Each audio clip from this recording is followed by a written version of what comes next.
नमस्कार दोस्तों, स्वागत है आपका एक बार फिर the real thrills with Vishwajeet में, जहां हम डर की हदों को पार करते हैं और ऐसी कहानियां सुनते हैं जो रातों की नींद उड़ा देती हैं।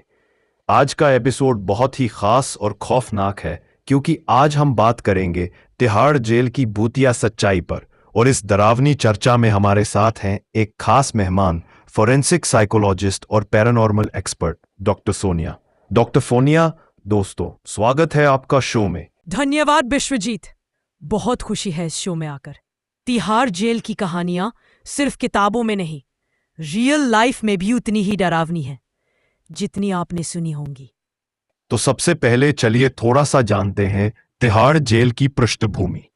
बिल्कुल, 1958 में इसकी स्थापना हुई थी और आज इसके अंदर 8 जेलें हैं। परंतु इसके अंदर कई ऐसे कोने हैं जहां आज भी जेल के पुराने कर्मचारी जाने से कतराते हैं। क्या आपको लगता है कि ये सब बातें केवल अफवाहें हैं या कोई पैरानॉर्मल एक्टिविटी सच में होती है? मैंने खुद वहां केस स्टडी की है। वहां कुछ जगहों पर अनएक्सप्लेन्ड साउंड्स, पसीने छुड़ा देने वाले विजन और आत्माओं की मौजूदगी का फील हुआ है। हमारे पास एक केस है, 2007 में एक कैदी की संदिग्ध मौत। आधिकारिक रिपोर्ट में कहा गया कि उसने आत्महत्या की, लेकिन पोस्टमार्टम रिपोर्ट में गला घोंटने के ऐसे निशान थे जो खुद से नहीं हो सकते। और सबसे हैरानी की बात, सीसीटीवी में वो कैदी अकेला दिखा, पर फिजिकल चोटें बताती हैं कि जैसे किसी ने उसे घसीटा हो। Oh my God!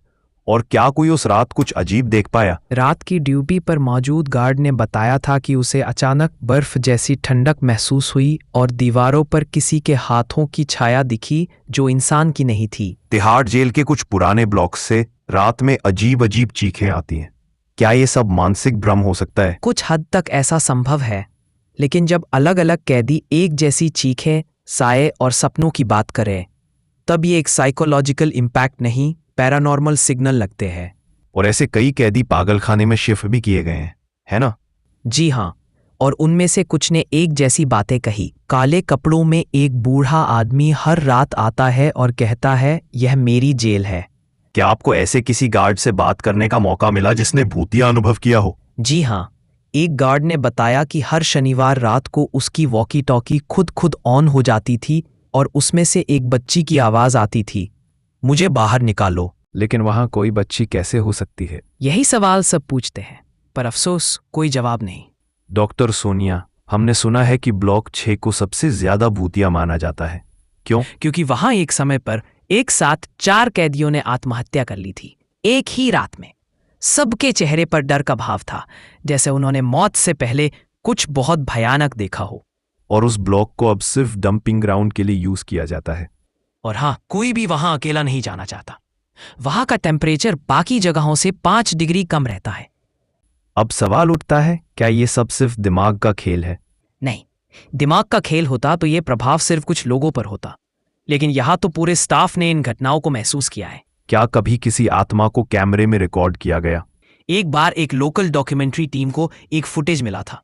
एक सफेद साया रात 3 बजे ब्लॉक 4 की दीवार के अंदर घुसता दिखा, पर वीडियो रहस्यमय ढंग से डिलीट हो गया। तो सवाल ये भी है कि क्या इन आत्माओं को मुक्ति मिल सकती है? हाँ, कुछ धार्मिक अनुष्ठानों के बाद कुछ ब्लॉक्स शांत हो गए हैं, पर कुछ आत्माएं इतनी पीड़ित होती हैं कि वो कभी मुक्ति नहीं पाती।